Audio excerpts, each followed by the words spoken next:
कितना प्यार दिल में तुझे बसाया मैंने, करूं मैं रात बार। तुम क्या जानो मैं करता हूँ तुमसे कितना प्यार, दिल में तुझे बसाया मैंने, करूं मैं रात बार। तुम क्या जानो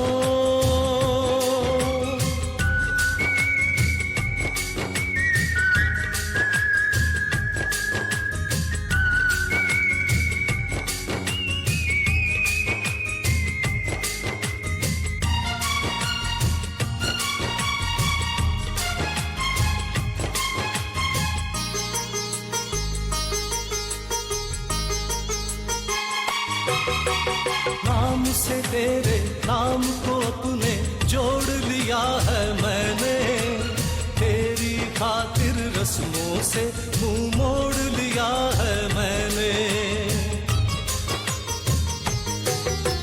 नाम से तेरे नाम को अपने जोड़ लिया है मैंने, तेरी खातिर रस्मों से मुंह मोड़ लिया है मैंने। बदल नहीं सकता ये इरादा ओ मेरे दिलदार। तुम क्या जानो मैं करता हूँ तुमसे कितना प्यार, दिल में तुझे बसाया मैंने, करूं मैं रात बार। तुम क्या जानो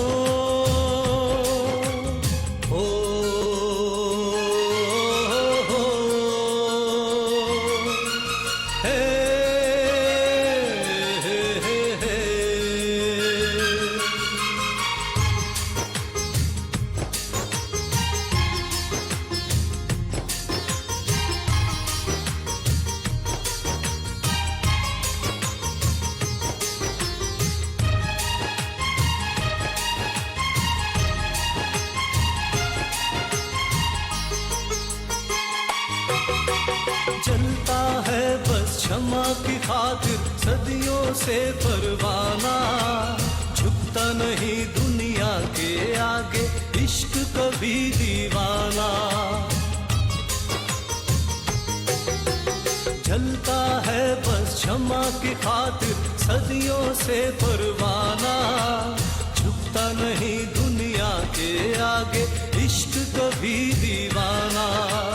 ना देखे पत्थर ये तांगे रास्ता ना दीवार। तुम क्या जानो मैं करता हूँ तुमसे कितना प्यार, दिल में तुझे बसाया मैंने, करूं मैं रात बार। तुम क्या जानो मैं करता हूँ तुमसे कितना प्यार, दिल में तुझे बसाया मैंने, करूं मैं रात बार। तुम क्या जानो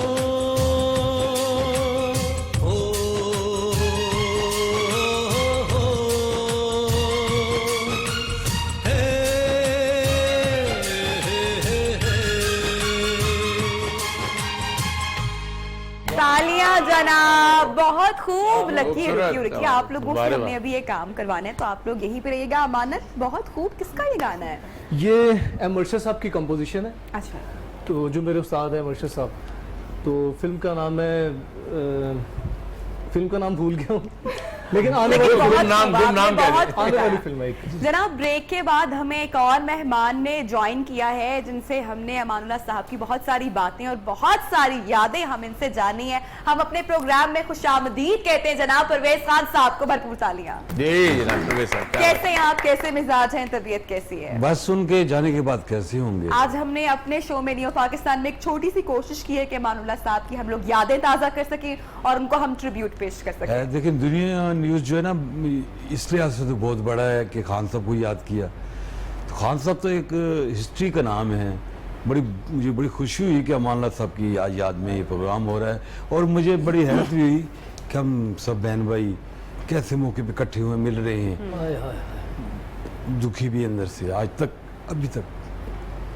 कौन सी ऐसी बात है जो आप बताना चाहेंगे ऑडियंस को जो कि लोग नहीं जानते? कौन सा एक ऐसा लम्हा है जो आप उनके साथ फरामोश नहीं कर सकते या जो आपको हमेशा याद रहेगा?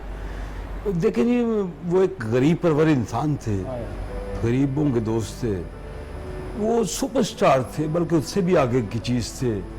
उनका मतलब जैसे माइकल जैक्सन नहीं, वो उनको पसंद करते थे। दुनिया में एक ही हुआ है, अमानुल्लाह भी एक ही हुआ है, तो उनको पसंद करते थे। उनकी वो गाने में भी सबसे आगे थे। नुसरत सबको जो बैठ के सुना रहे हैं, वो कह रहे अमानुल्लाह कुछ सुनाया, उसको सुना रहे हैं।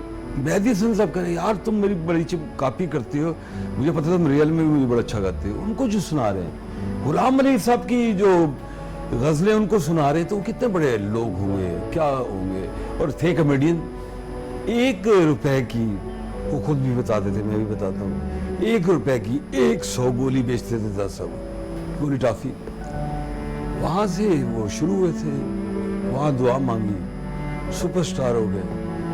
फिर कौन सा बादशाह, कौन सा सदर या कौन सा आर्मी ऑफिसर, सबने इश्क किया, प्यार किया। अलहमरा आते थे, कैंटीन पे हंसाते थे, सबका शौक था कि अमानुल्लाह ये काम करे।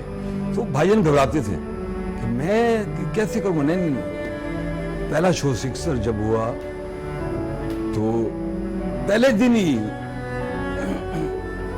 सब कहते यार ये बहुत हंसाता है। तो वो लोग चेज़े में भी थे, ये तो बहुत हंसाता है, इससे काम कराया जाए। तो पहले शो पे ही उनसे कहा ये एंट्री है, ये वो। तो पहले शो पे शो शुरू हो गया, रोमाना आपा गई तो थंडरे क्रैप हुई। तो बुरीफ अहमद साहब तो जानते हैं, साथ बैठे हुए कह रहे अमाना से कहते लाला जी देखे इनको ग्लैप हुई, कह तेनू ही होया करनगियां, बड़ी ग्लैप होनगियां, फिक्र ना कर। तो थोड़ा सा यूं हुआ तो भागने लगे। तो वो बड़े थे मुरीद साहब, लीजेंड थे। तो मान ला आज तो नस गया ना, फिर कभी कामयाब नहीं होगा, बैठ गया।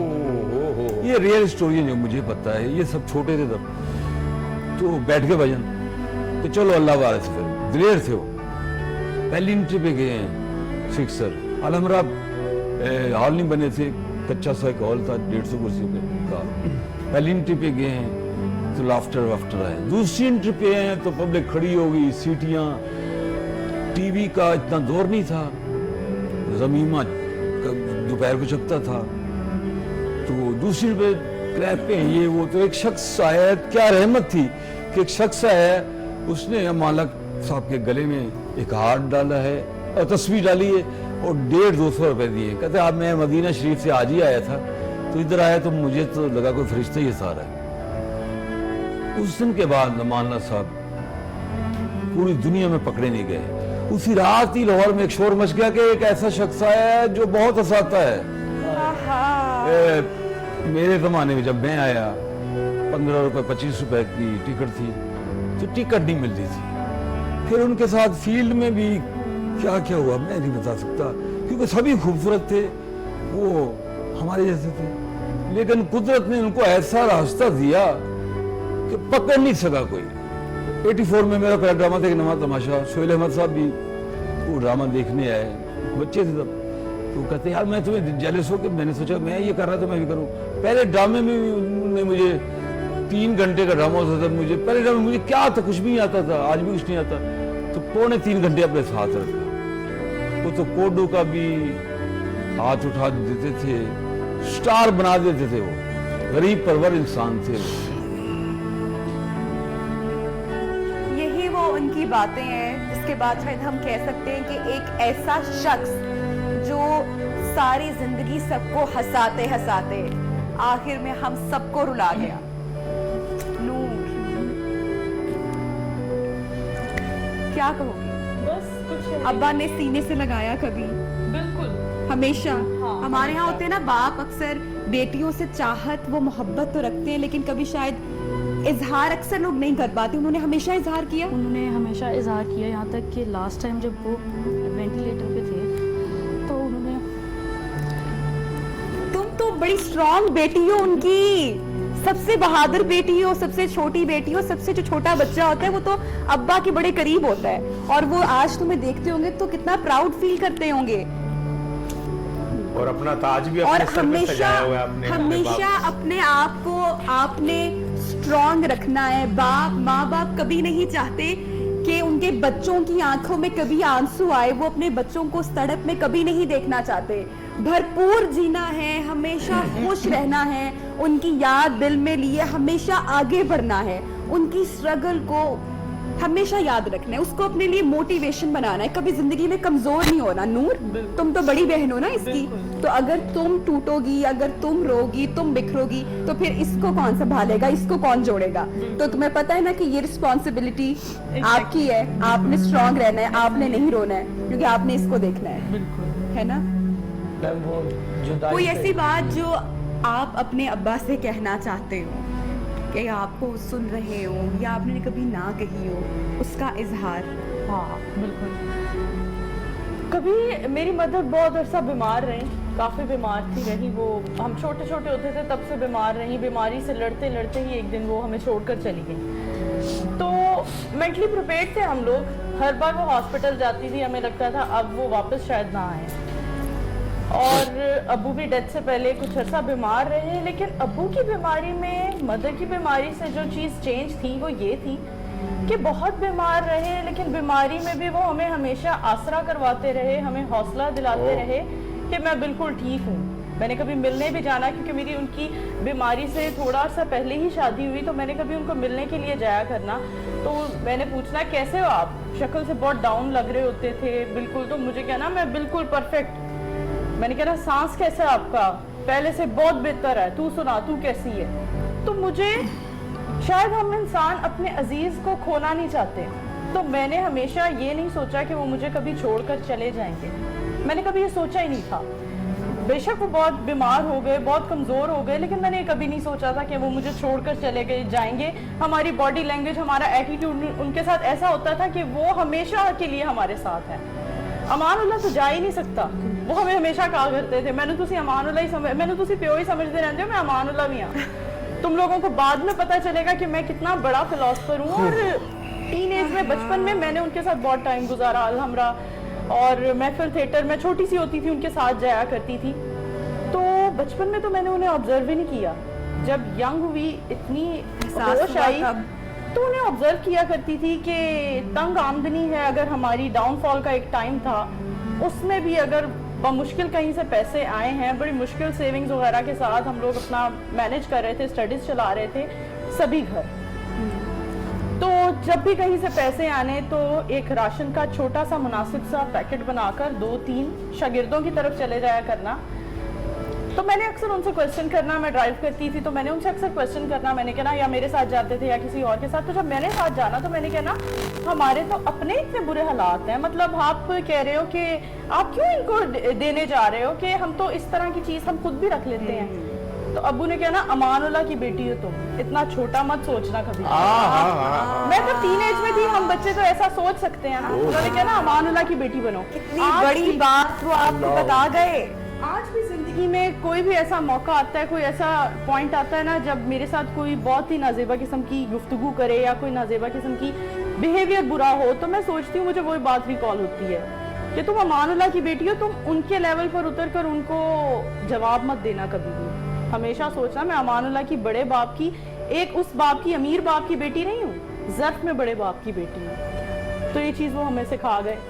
और ये ना सिर्फ मुझ में, 14 के 14 बहन भाइयों में मैं देखती हूँ। गाहे बगाहे एक एक को हम अब इतना शायद हम उनकी ज़िंदगी में नहीं मिलते थे जितना हम अब मिलते हैं। हर बहन भाई की शक्ल में, उनके एटीट्यूड में, बॉडी लैंग्वेज में अब्बू नज़र आ रहे होते हैं। उनकी कौन सी ऐसी चीज है जो सबसे ज्यादा याद आती है, जिसका शायद पहले एहसास नहीं था, हाँ। लेकिन अब शायद वो कहते हैं ना कि जाने के बाद वो तड़प रहती है। बिल्कुल। तब तो नहीं, आपको जब कोई चीज मिल रही होती है तो हमें तब उसकी कदर या तब उसकी पहचान, जिंदगी में मसरूफ होते हैं, दुनिया के बिल्कुल। कामों में लगे होते हैं ना, भागम लेकिन भाग जब में। वो चीज चली जाती है, जब वो हमसे दूर हो जाती है, तो इंसान फिर बैठ जाता है ना कि आय हाय क्या खो दिया। उनकी सबसे ज़्यादा जो चीज़ याद आती है ना, वो उनका बार बार कॉल करना है। अच्छा। मैं सुबह इतना ऑफिस- मसरूफ रहने के इतना बाद भी मसरूफ मुसलसल- रहने के बाद सिर्फ मुझे नहीं, 14 बहन भाइयों को, कभी किसी को हर वक्त के, यहाँ तक कि जब आईसीयू में थे वो, हमने तब, मैंने और अदनान भाई ने तब प्लान किया था कि इनसे फ़ोन पकड़ लें, उनको सांस का मसला था, तो वो हर एक को तुम किधर हो, पहुँच गए ऑफिस। अक्सर मुझे आईसीयू से, डायरेक्ट आईसीयू से कॉल आती थी कि आपके पेशेंट पूछ रहे हैं कि मेरी बेटी ऑफिस पहुँच गई है। मैंने उनको बताना जी मैं आ गई हूँ ऑफिस, नाश्ता कर लिया है। उनका सेकंड क्वेश्चन ये हुआ करता था आईसीयू में कि मेरी बेटी ऑफिस पहुंची, उसने नाश्ता खाया किया। कम ऑन, अभी तो बहुत जिंदगी बाकी है मेरी जान, अभी तो बहुत आगे जाना है, इसको देखना है, सारे घर वालों को देखना है, सबको जोड़ के रखना है। बड़ी बहनी तो सबको कनेक्ट करके रखती है ना। अच्छा हाँ, बस बार बार कॉल करना, यहाँ तक कि मेरे लास्ट ऑफिस में मेरी छेड़ पड़ गई थी, जी डैडी, ओके डैडी, हाँ जी कि डैडी। इतना फोन करके इतनी खबर कॉल रखते करते थे कि मेरे से जब कोई फ्रेंड्स वगैरह कलीग्स बात करने आते थे फ़ौरन जी, वो बोलते थे यार इसके पास आना ही नहीं है, इसको तो फ़ोन ही बजता रहता है। तो उस चीज़ को मैं बहुत मिस करती हूँ। ऑफिस मतलब 5 बजे मुझे ऑफ हो जाता था लास्ट वाली जॉब पे, तो कॉल करते थे किधर हो तुम, फ्री हो गई हो। और अक्सर यहाँ तक कि मेरी ब्रेक से पहले मुझे अनार का जूस और फ्रूट चाट रोज़ इसी के साथ आकर दिया करते थे मुझे, कि बस यानी कि वो जो माँ वाली वो जो ड्यूटी होती है, माँ से हाँ, बात। उन्होंने आपको माँ भी बन के दिखाया माँ के जाने के बाद। बिल्कुल। आप तो बहुत छोटी होंगी ना जब आपकी अम्मा चली गई होंगी, तो उन्होंने तो आपको उनकी मोहब्बत भी दी। वो मेरे वालिद तो थे ही, मेरी मदर की जगह पर भी वही थे, लेकिन वो मेरे दोस्त बहुत अच्छे थे। हर बात शेयर की हर उनके साथ। बात, इस तरह की बातें भी जो फादर से बेटी नहीं शेयर कर सकती, वो भी मैं उनसे बातें शेयर करती थी, और वो बड़े इजी हो, बहुत इजी हो के मुझे जवाब दिया करते थे, मुझे मशवरे दिया करते थे और सुना करते थे कि हाँ वो, मतलब मैं उनकी थी तो मैं बेटी, मगर वो मुझे एज अ बेटा ही ट्रीट किया उन्होंने, मतलब अपना इतना बेटा strong बना के, बनाया। इतना स्ट्रॉन्ग। और जो मैंने कहा है ना, मैंने ये करना है कभी नहीं रोका, कहा बेटा जो दिल में आ रहा है करो, जहाँ पढ़ना है, जो बनना है तुमने, जो करना है तुम करो। इस हद तक उन्होंने सपोर्ट किया। बस यही सारी बातें याद आती हैं। परवेज साहब, दूसरों के चेहरे पे मुस्कुराहटें बिखेरने वाला एक ऐसा शख्स, कभी उसने अपनी जिंदगी की दुख भरी दास्तान आपके साथ शेयर की हो? देखें, वो उनकी जिंदगी दुखी थी, मगर वो इतना हंसाते थे, वो कभी अपने दुख को महसूस नहीं करते थे। एक सिंगल इंसान, आप शायद पुराना भी क्लिप चल रहा था, देखें कि बिल्कुल ही कमज़ोर इंसान, उनकी 3 बीवियाँ, इतने बच्चे, लेकिन इतना प्यार करते थे सबसे, दुखी थे। वो अपना जहन, वो देखो क्या इंसान थे कि उनका दुनिया में गए हैं, मैं उनके साथ गया हूँ, ठीक है जी, यहाँ पाकिस्तान में। उनका क्या जहन था कि उनका जहन ये था कि रिलैक्स कैसे होते थे वो, पसंदीदा जगह क्या थी कि बारिश हो रही है तो हाँ बारिश हो रही है, मैं भाई क्या करें, चौक गाड़ी का चलते ऊपर नहीं रह जाते थे। वहाँ पर कोई ना कोई हमें मिल जाते थे, फैज़ अहमद फैज़ साहब, खतील शिफाई साहब, फराज साहब। तो वो क्या होता था कि बारिश हो रही है तो वो बैठ के लिख रहे होते थे, उनको ऑर्डर होता था, कोई उनको छेड़ नहीं सकता या कोई बात नहीं कर सकते इनसे। तो अमान साहब वो यूं देख के ना वो कलम भी रोक लेते थे। तो क्या इंसान थे वो। तो कह अमान ला तू चाह बना ते डिस्टर्ब ना करी, ते फिर करते हम चाय बना रहे हैं, वो देख रहे हैं, फिर उनसे जो शेर सुन के अपनी तबीयत बहला लेते थे या अपने आप को बुलंद कर लेते थे। तो ये उनके दोस्तों में थे। और जितने भी सिंगर गुजरे हैं, जैसे शौकत अली साहब बहुत प्यार करते थे। एक दफ़ा मैं और अमान साहब, इनकी वालदा से नई शादी हुई, मुल्तान से आ रहे, तो रास्ते में उकाड़ा आया। एक साइड पे इन हसन भट्टी साहब का थिएटर लगा हुआ, एक तरफ लाला आलम उलार का लगा हुआ। तो वो थिएटर रात को 8 बजे शुरू होते थे, सुबह 4 बजे तक होते थे। तो आ रहे हैं, रुक गए, कह रहे यार लाला जी, क्योंकि उनके साथ बड़ा काम किया उन्होंने, कि यार लाला जी ने तो भट्टी साहब ने, किधर जाऊं, थिएटर दोनों चल रहे हैं, उधर गया तो उधर पता चल रहा है, उधर जो है उधर पता चल जाएगा। उन्होंने कहा मैं कहा 5 महीनों की पता, मैं वैसे बेवकूफ़ सा इंसान था तब, चेनी चुनी पहनी हुई है। मैं कहा भाई मुझे तो नहीं पता। तो कहते चल या फिर ऐसा करते हैं लाला जी की तरफ 10 मिनट चलते हैं, भट्टी साहब तो अपने वो मान जाएंगे, लाला जी तेज तबीयत। तो उधर चले गए, 4000 बंदा बैठा हुआ है। लाला जी ने देखा, मानुल्ला आ गया, मान वो कहता लो जी मैं गाले वेके मेरा पुत्र आ गया, 10 मिनट एक कटाएगा। अमानुल्ला पूरी दुनिया थी, क्लैप होगी। लाला जी पीछे आ गए, मतलब वो आ रहे हैं, कर रहे हैं, चाय पी रहे, जाए ऊपर गए तो भूल गए लाला जी पीछे बैठे। नौज़बिल्लाह, अल्लाह माफ करे ऐसी बात कर रहा हूँ कि ये जो प्लान थे ना इस थिएटरों के, इनासन भट्टी साहब और लाला आलमलार साहब, ये 6-6 घंटे करते थे। बिल्कुल बिल्कुल। लेकिन अमानुल्लाह साहब ऊपर जाके भूल गए कि उधर भी जाना है, इधर भी जाना है। तो मुझे पैगाम आया कि वो सुने इधर आए तो भट्टी साहब की तरफ से कोई आया। मैंने कहा बोला वो मैक रखा, तो 1-2 घंटे के बाद आए, गोला की चाय पिए, कहना नहीं उधर नाराज हो रहे उधर जा, उधर जाके भी शुरू हो गए। ये सांस दिलवाते थे उनको, क्या अल्लाह ने अवतार भेजे, उन फनकारों को सांस दिला देते थे। और वोकल जो है ला इलाहा इल्ला मुहम्मद रसूलुल्लाह, जिस फनकार को भी गाया है हाँ जी, वैसे ही बोलता था। इश्क सारी औलादों से था। ज़रकोन और नूर ऐसा था कि इनको नहीं बोलते थे, लेकिन इश्क मैं भी जेलस हो जाता था, इससे करते थे। खुद मतलब कि नई गाड़ी लिए, ये कहते थे यार इसको गाड़ी दे तो हम चले जाएंगे, धूप पड़ रही है, हम लोग रिक्शे पे जा रहे हैं, मैं जेलस हो जाता था। ऐसी बेशुमार यादें, बेशुमार बातें, जज्बाती हो गए हम उनकी बातें करते करते, उनके बच्चे और हम तमाम लोग। ये वो यादें हैं जो हमेशा इनके साथ रहेंगी, और वो लाफ्टर्स वो हमेशा आपके साथ रहेंगे। जब भी आप उनको देखेंगे आप मुस्कुराएंगे। जनाब ब्रेक पे जा रहे हैं, जब ब्रेक से वापस आएंगे तो हमारे मेहमानों के साथ हमारी गुफ्तगू का सिलसिला जारी। Welcome back. प्रोग्राम में एक मरतबा फिर से आपको खुशामदीद कहते हैं। ब्रेक के बाद हमें ज्वाइन किया है उस बच्चे ने जिसका जिक्र इन लोगों ने, जी हाँ इन्हीं लोगों ने किया था। और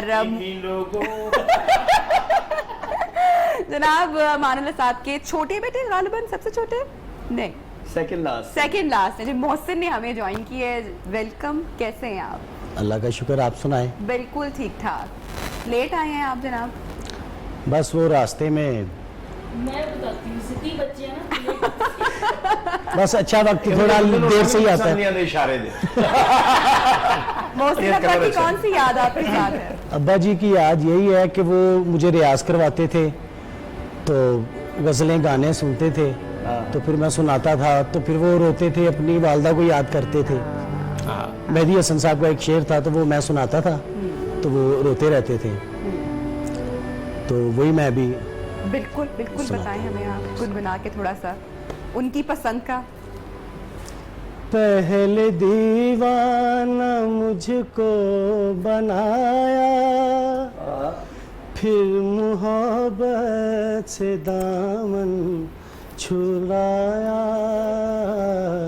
तेरे बिन मेरा सोना जहां है, मुझको आवाज दे, मुझको आवाज दे, तो कहाँ है। क्या बात, बहुत खूब मोहसिन, वंडरफुल। बहुत खूब। किस तरीके से अब्बा आपको आपकी मदद किया करते थे, किस तरीके से म्यूजिक में?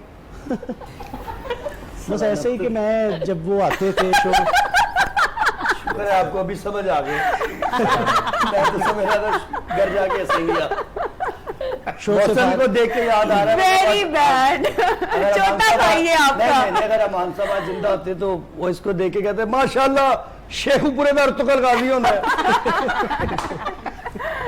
अभी आपने मेरा जुमला कंप्लीट होने नहीं दिया कि इन्होंने जुगत लगा दी है जनाब। अंदरून तुर्की दा आर्टिस्ट अंदरून भाई ने मेरे वाल वड्डे ने ते शेव कीती है, इस तरह लगता है अमरीशपुरी साहब दी नूंह बैठी है।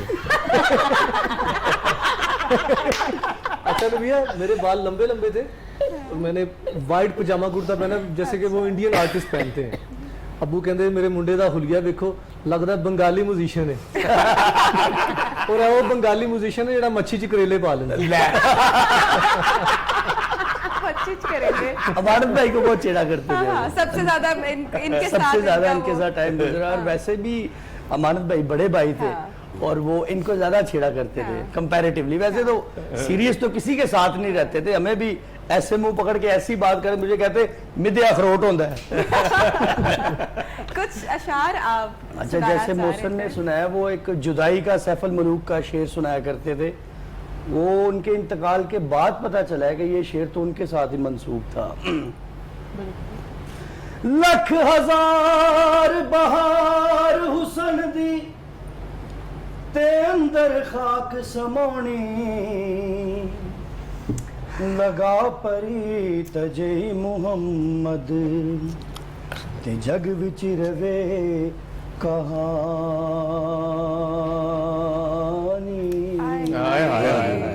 जुदाई में वो कहते थे हसन खेडन नाल ले गयो, हसन खेडन नाल ले गयो,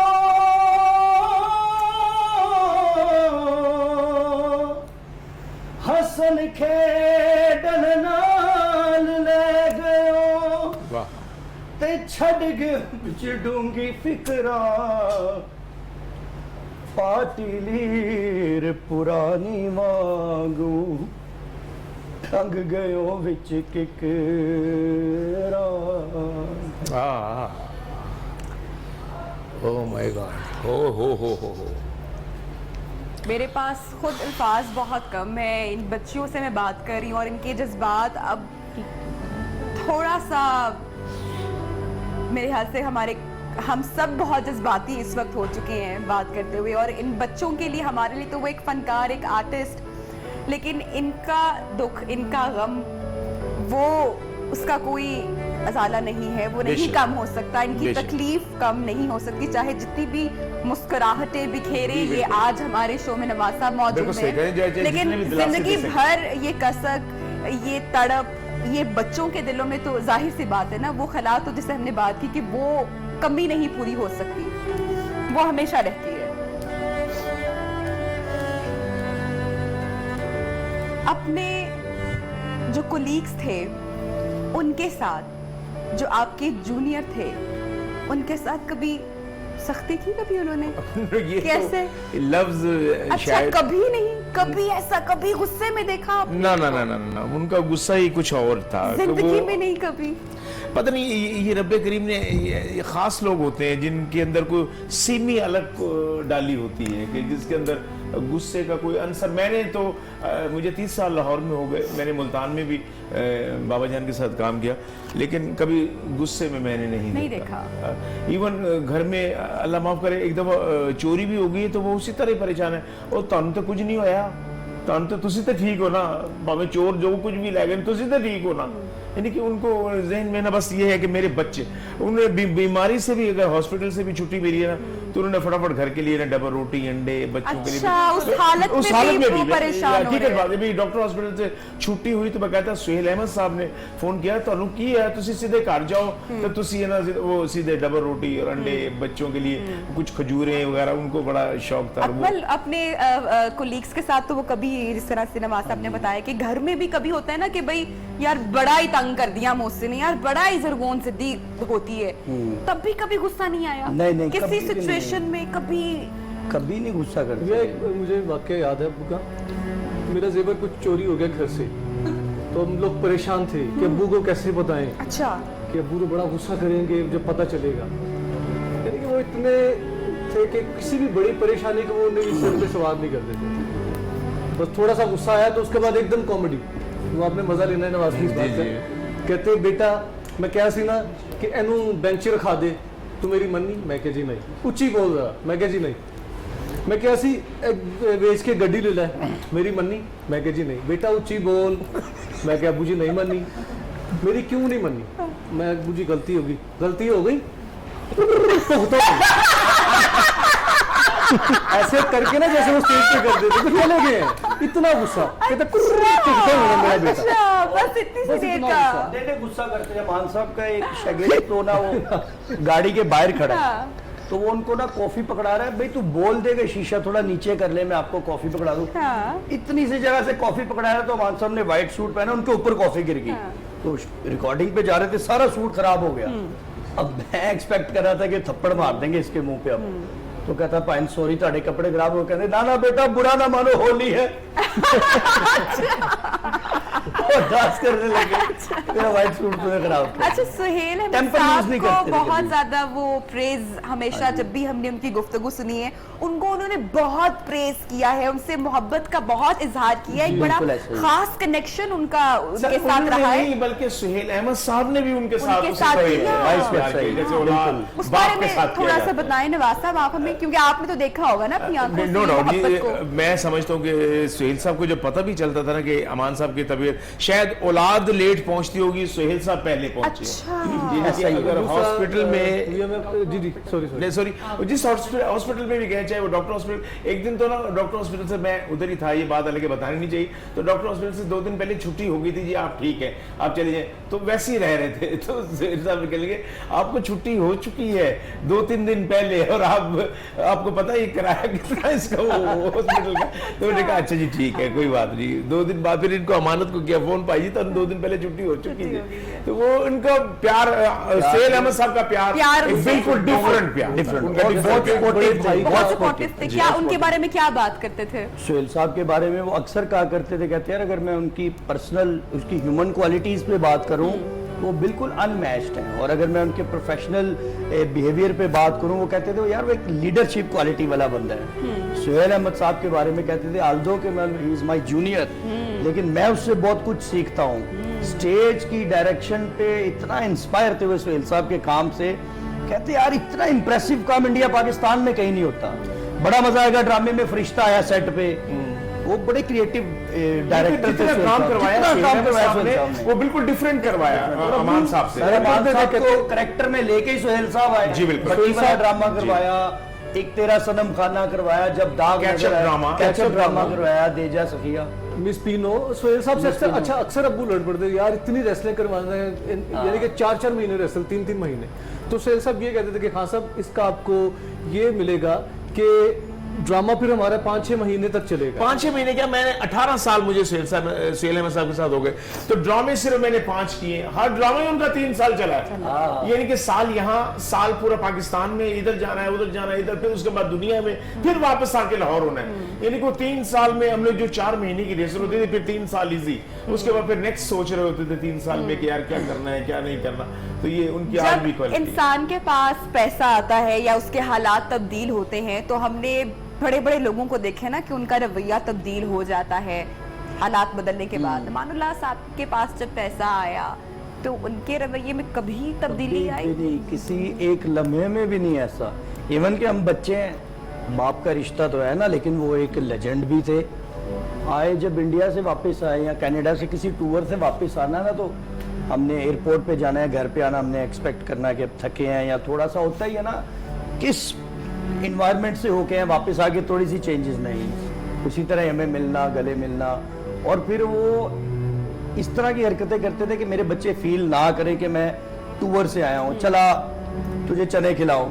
मैं गया कनाडा से आके भी आप चने खिला रहे वो वाली दुकान से, कहने बेटा आज मैं चने चेंज करने में, दूसरी दुकान तो रहने में, यानी चेंज चने ही करने में। एक आदमी थे, जहाँ जगह मिली वहाँ बैठ गए हैं। बैठ गए। मैं इतना बड़ा आर्टिस्ट हूँ, कभी जिंदगी में बड़े बाइक पे बैठ के अल्लाह ताला ने इतना नाम दिया है, पाकिस्तान का सबसे बड़ा लेकिन comedian अपनी legend, असल नहीं भूले इसके ना, बावजूद वरना भी- लोग इतना बड़ा मकाम पाने के बाद अक्सर अपनी भूल जाते हैं ना, अपनी बातें नहीं करते, अपनी लेकिन वो- गुर्बत की अपनी पुरानी बातें नहीं करते। उन्होंने हर प्लेटफॉर्म पे अपनी बात की। लेकिन उन्होंने बच्चों को गाड़ियां दे दी कि भी तुम लोग जाओ, मैं रक्शे पे आ जाऊंगा, मैं मोटरसाइकिल में मुझे कोई छोड़ देगा।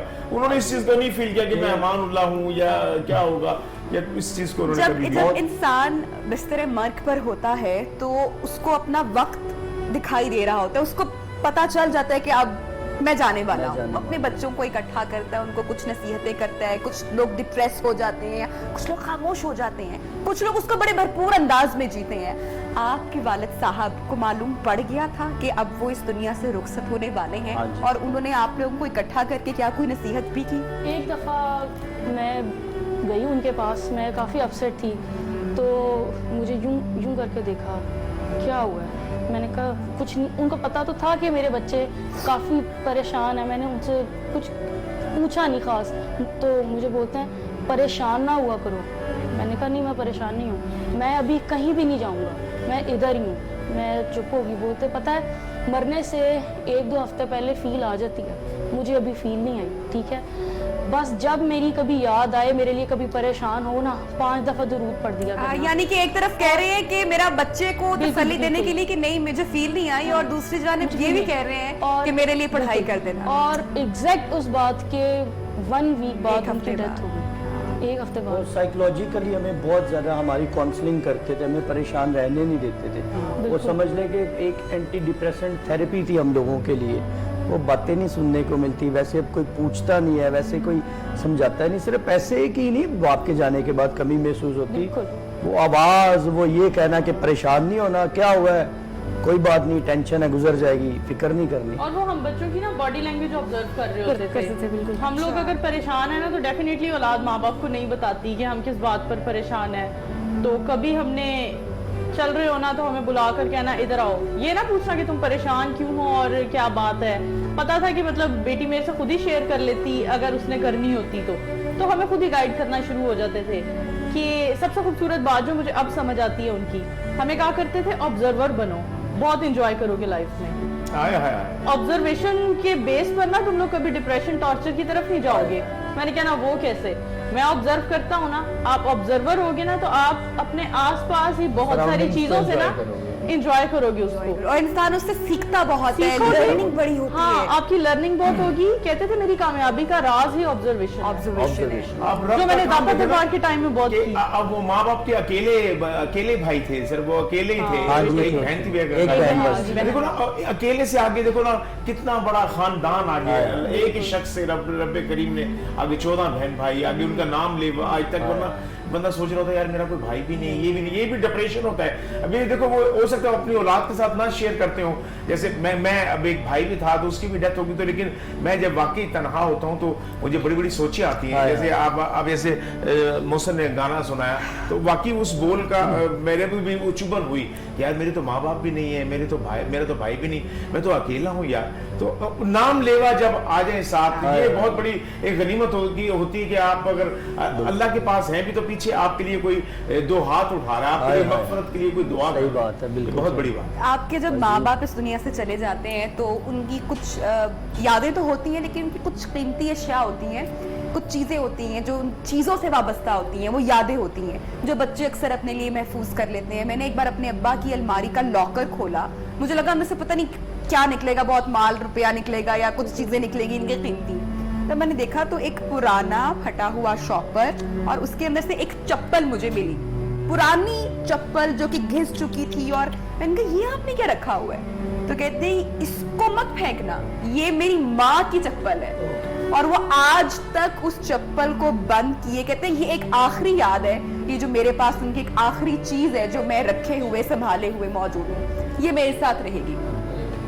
जरगोन भी मुझसे ब्रेक में कह रही थी कि ये अब्बा की तस्वीर क्या ये मैं आपसे ले सकती हूँ, क्या ये भी अपने अब्बा की चीज़ें कलेक्ट कर रही हैं, चीज़ें जोड़ रही हैं, उनकी यादें अपने पास संभाल रही हैं। ब्रेक पर जा रहे हैं, जब ब्रेक से वापस आएंगे तो प्रोग्राम के एंड की तरफ भी जाएंगे। स्टे ट्यून्ड विद अस।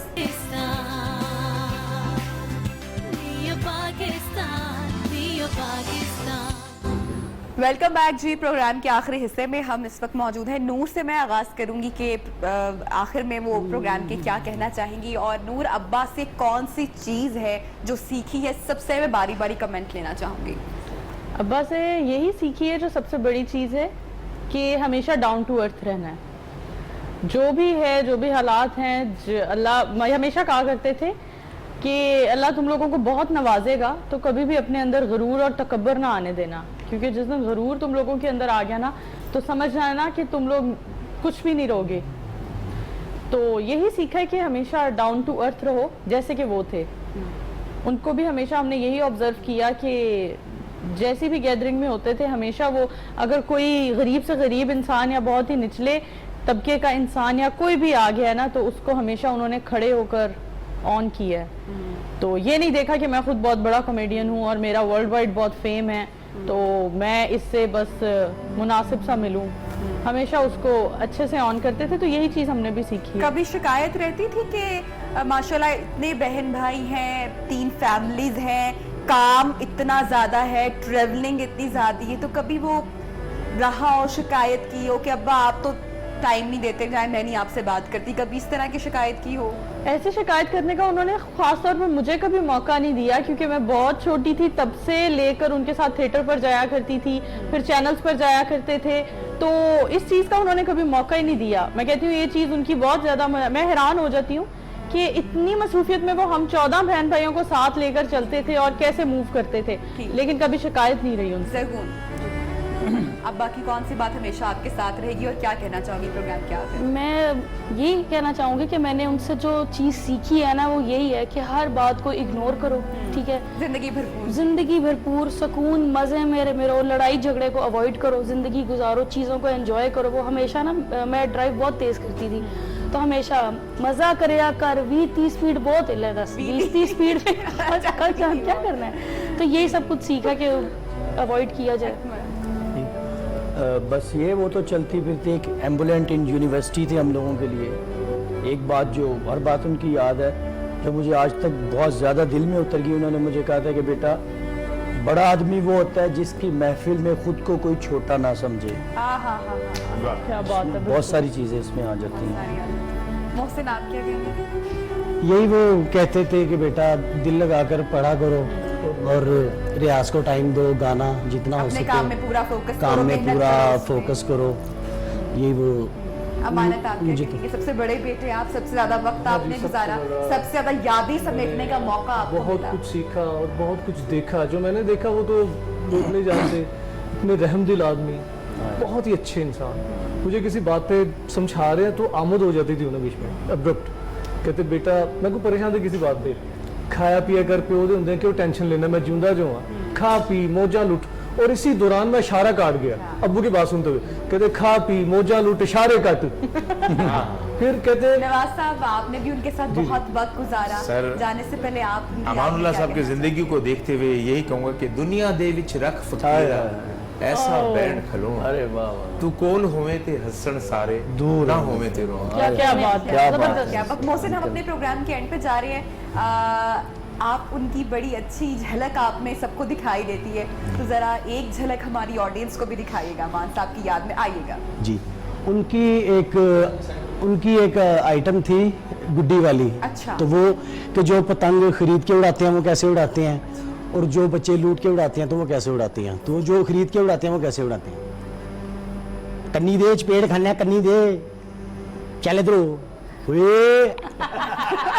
इधरो, ये 5 रुपए का नहीं है पुत्र, 55 रुपए का एक, किन्ने का, फिर कंफर्म भी करना है कि कितने का। डोल थले रख, वो दही लेने जा रहा है, उसे कह रहा कन्नी दे, हाँ चल, तो साथ साथ गाते भी थे,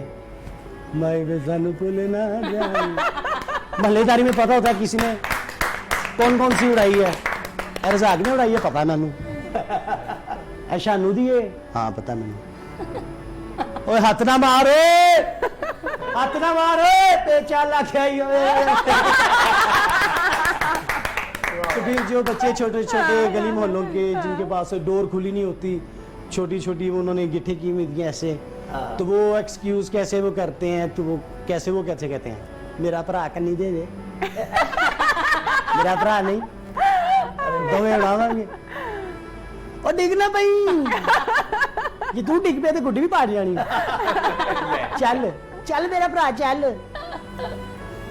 जबरदस्त जनाब, जबरदस्त। हमारा प्रोग्राम जनाब इख्तिताम को पहुंचा। हमारे तमाम मेहमानों का बहुत शुक्रिया कि आप लोगों ने वक्त निकाला और हमें मौका दिया, हमारी ऑडियंस को ये मौका दिया कि हम अमानुल्लाह साहब को याद कर सके, उनकी बातें आज हम उनकी वो साइड देख सके जो आज से पहले कभी किसी ने नहीं जानी थी। जनाब, आई होप कि आपको हमारा ये प्रोग्राम पसंद आया होगा, हमारे मेहमानों से आज ये बातें करके आपको अच्छा लगा होगा। हमें दीजिए इजाजत, इंशाल्लाह आपसे होगी मुलाकात नए मेहमान के साथ। पीर को अपना बहुत सारा ख्याल रखिए और हमें दुआओं में याद रखिए। अल्लाह हाफिज।